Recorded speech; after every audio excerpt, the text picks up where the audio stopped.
the evening gown competition. The first candidate is Miss Jacqueline. Her son was born on December 13, 20.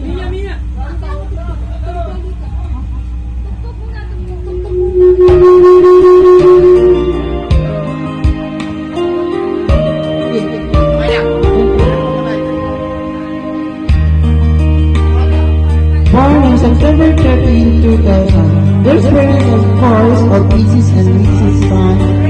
She wanted to be an international model someday. She believed that balak naman, Ang mukha mo na naman yung... hindi naman pagod.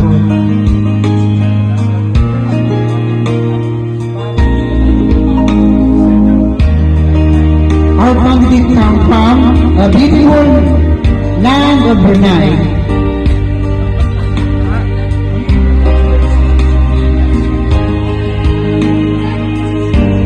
Brunei Jerusalem, Fox needs a king around the clock. Miss Jacqueline Sul, candidate number.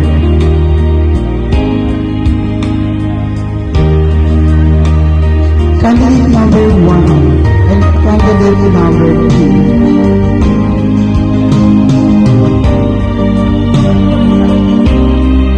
Our next candidate really was Ani mo ang ganda kung ako'y nasa harap na.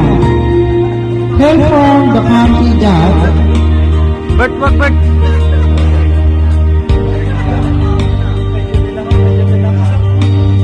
Hamid Raja, the beautiful country of Ukraine. She wanted to be a famous designer someday. This beautiful lady was born on July 20, 1990.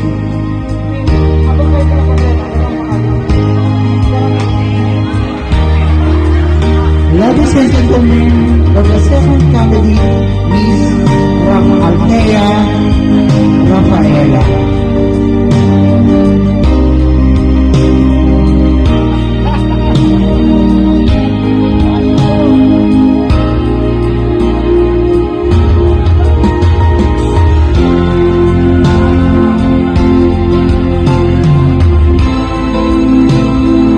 Our last candidate has a big definitely nonetheless clear from the field.